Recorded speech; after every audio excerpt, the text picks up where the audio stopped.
Hello, really welcome back to my channel. So in today's video we have the Poundland kind of redecorating, redoing kind of video for you today. So I bought a bunch of stuff from Poundland the other day that I wanted to kind of rejig around and make it more suited to my theme, which is kind of like a scandi, rustic, farmhousey kind of theme going on. It's all very loosely kind of put together, but you can see my haul, which I will leave down in the description down below, of where I've been buying a few bits. But basically I went into Poundland and I seen a few things that needed a little bit extra help to kind of get there, so I thought I would buy those and do them as a bit of a like video for you guys, so you can see like the makeover kind of transition.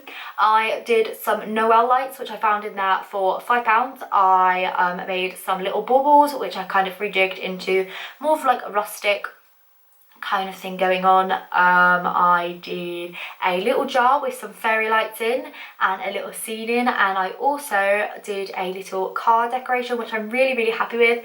I'm actually really happy with the four, and all of them are going to fit into our home this like Christmas, and yeah, I'm really happy that I did them. So hopefully you can watch and maybe even try a few, because like I said, they are mainly from Poundland with really easy kind of tutorials on them. So yeah, hopefully you enjoy this video and can get some ideas. So first things first, we're just going to check that the lights work, because you do not want to mess these up if they don't work. So yeah, just make sure your lights work, and then what you want to go ahead and do is just rough up all of the lights with some sandpaper.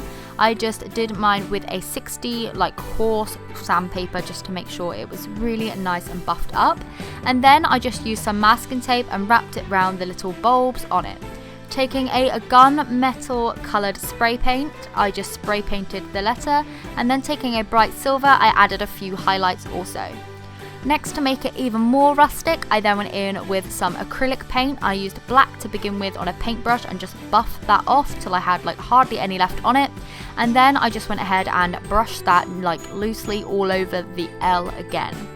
I then took this little kind of like really coarse brush, which I actually got from Poundland again, and this was in a pack of like wire brushes and everything, but it had this bristle one in, but it's really coarse and great to be like buffing in paint and stuff.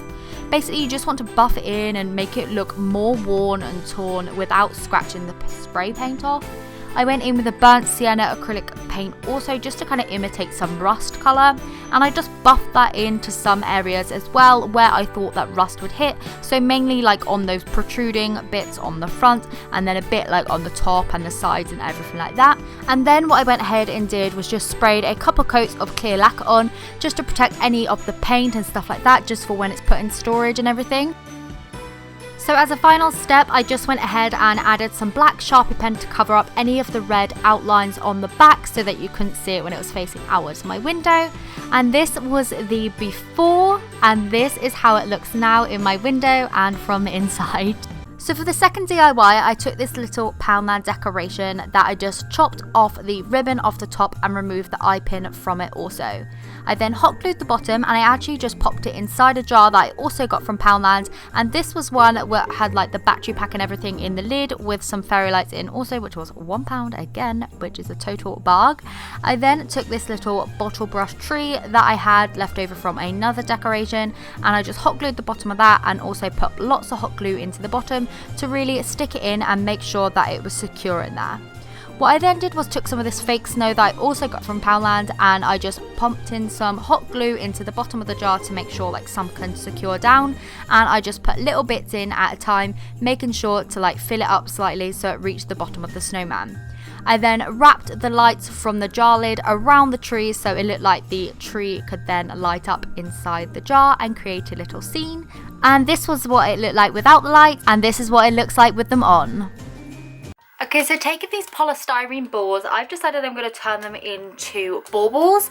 So I'm just going to get them out and then just cover them in some like rusticy material using some hot glue to hot glue it all down. So for the first few, I'm actually just going to use some Hessian, and this roll here was actually a roll from Poundland quite a while ago, but you can use whatever Hessian you have hanging around. What I'm going to do is cut it into about, I don't know however big that is, 1.5 to 2 centimeter strips. Okay, so now that I've got a big pile of strips, what I'm also going to do is take some twine, and I'm just going to make it like a little loop, just like so, and cut it off like that. And I'm going to make 2 of those so that I have the hanging loops ready for when I put the hessian onto it. So a bit of hot glue. If you're worried about it melting through, you can get, you know, glue guns which have a low heat setting on, and this is what mine has. So as you can see, that's got a high and a low. If you have it on the low, it definitely won't go through the polystyrene, but you just want to kind of wrap it around like so and hot glue down the top and the bottom. You can see I've got all of those bits on there. I've also like glued down some thread, which is not what we want, but this is when I'm going to put my loop on top, because I feel like this will be the perfect opportunity to do so. So I'm just going to put quite a big blob on there and then overlay one of them like that, come around again and overlay one like that. Okay, so now I'm just going to go and carry on and just put some bits over those little loose bits and then over the little bowl patches that we have left. So now just to like seal down these little bits, I'm just going to take some Mod Podge, and this is just a matte one.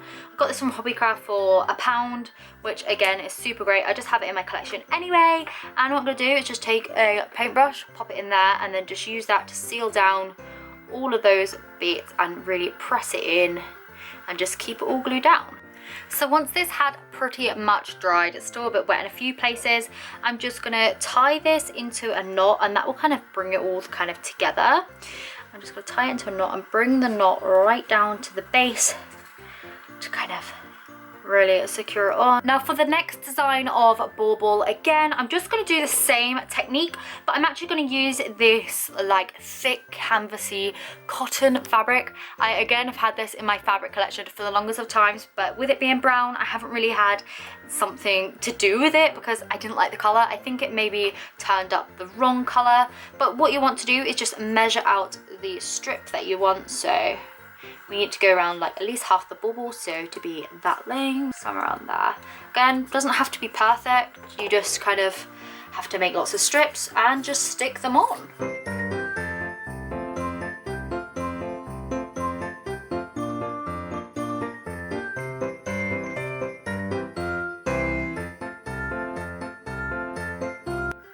So I've just tied a knot in the top of this one as well, but for this one I'm just going to add a little bow. I was going to put it on the side, but I think I'm just going to pop it up at the top just to give it a little extra bit of detail. And I just tied this out of the same hessian that I used for the little hanging hoop, just to pop at the top just like so. So for the very last design bauble, you're going to need quite a bit of twine, but I actually have a lot. I bought this 300 meter ply 3-ply twine from Hobbycraft quite a few years ago. I know they definitely do a 150 meter.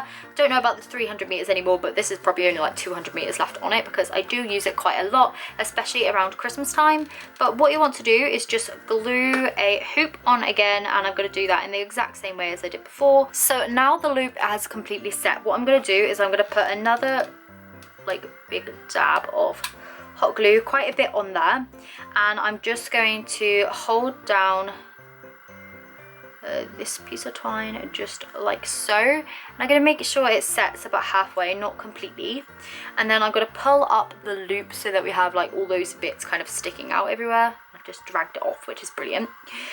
What you want to do is like pull the twine and wrap it on top of like the loose bits but underneath the actual loop, and you want to create like a nice really tight little kind of swirl over all of those sticky outy bits, but like I said, underneath the loop bits.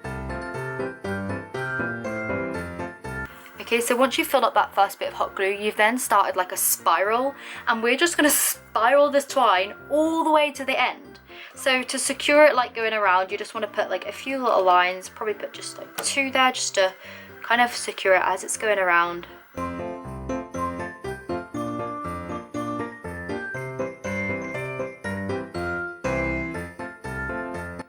Okay, so now that I'm pretty much at the bottom, as you can see, I've just been twirling, whirling and all around. I've got a few little gaps, but it doesn't matter. What you want to do is make sure that it's really glued on this bit, because you don't want it to like unpeel or anything. So you just want to kind of twirl it around in the glue. And this bit's a lot easier because you haven't got like a massive, great big strand to kind of get done. You just want to keep going smaller and smaller, smaller and smaller, pressing it into the glue, sticking it all down.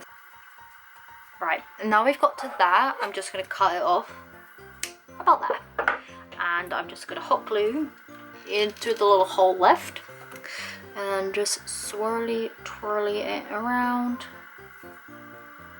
Just press it down, and I actually cut that a little bit too long, which is fine. I'm just going to press it down and then cut off that little tail, just like so. And then going to peel off any of the little bits of glue dangling around, because there will be some, because you know hot glue is messy. Yeah, I'm just going to peel this off, cut a few dry bits off, and then we are left with a bauble that looks kind of like this. It looks kind of like one of those old-fashioned like silky ones, but just, you know, Hessian. I'm gonna tie the knot on that, because that is what I like to do to kind of bring them all kind of together. Gonna pushing the knot right down to the base and pulling tight, and then it looks like this. So this is how the set of baubles turned out after obviously like redecorating them. We have this fabric one, we have the Hessian, and then we have the rustic kind of twine, and I think all together they would make a really nice kind of selection on the tree, in amongst all the kind of like glitzy glam ones that I've bought throughout the past couple of weeks. And yeah, I'm really happy with how they've turned out. I couldn't find anything like it in store, so I'm finally happy to have something really simple and that was super cheap and easy to make. So for the fourth and final DIY, I just took this little Tealight holder that I obviously found in Poundland, and I spray painted it with a matte white. I did about 4 layers in total until I was completely happy, and then I just went in and painted all the details back in with this metallic leafing pen. Now these pens are quite expensive, they're between about £5 and £8 depending on where you get them, but you can get them from Amazon or any craft stores, and they are just a brand by Rustoleum, and they are actually a really nice metallic pen. As they obviously are leafing pens, they end up being really metallic under the light, and they give off a much more expensive feel than obviously a normal metallic pen would. So yeah, I just went back in with all the details and stuff and just painted that back in with the pen. And then what I went ahead and did was I did about 3 layers over all the spray paint with a clear lacquer once again. So as you can see, I am just taking my time with this. I have sped this up for you so you can kind of see it. I haven't spray painted inside the car because, to be honest, I couldn't really like get right in there with my spray can, but it doesn't matter as I'm not going to be using this for tea light anymore. I'm just going to be using it for decorational purposes with one of those packs of fairy lights in that you can also purchase from Poundland. So next I went in with some twine and one of those little bottle brushes that I had left over from my Christmas decorations from last year, like I used in the second DIY. But what I went ahead and did was I took some gold twine that was from the works. This just cost £1 for a really long reel of it, and I just threaded that through a few times through the little car windows and ended up securing it nicely into a bow onto the top.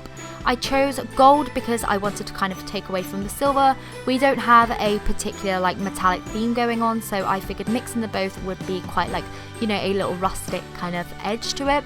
So yeah, like I said, I just tied it into a bow onto the top, but also to secure the tree down a little bit more, I did add some hot glue just to hot glue the tree down.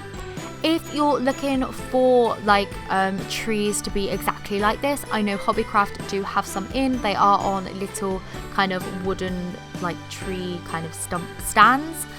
They look really gorgeous. They're about £2 each, I think, for like just a bit bigger size than this one, but that would work perfectly as well. And they do come in a lot of different colours if you're looking for something very similar. This was the before and then this was the after with the fairy lights inside. So that is the end of this video. I hope you enjoyed it. If you have made it this far, then you know, hats off to you. But please let me know down in the comments which one of the 4 was your favourite, and if you'll be trying any this Christmas as well, because I always find it very interesting when people end up like, you know, doing the DIY themselves. I get that a lot on my other channel, which by the way I'll leave in the description down below, because I know some people are actually new here, which is crazy to me. But yeah, like I said, I will leave all the links of everything down in the description down below, how much things were, everything like that. And yeah, hopefully you enjoyed this video. If you did, then I will hopefully see you next time, because hopefully you will click that subscribe button and be one of my very first followers, because I'm having such a great time here and I'm not stopping anytime soon. So yeah, hopefully you enjoyed this video. If you did, please do give it a thumbs up and I'll see you in my next one. Bye! Roman, what do you think of the new lights? Do you like them? Yeah? Do you really like them? No? Roman, you're meant to nod your head, say, yeah, I love them. Yeah! Woohoo! Say I love them.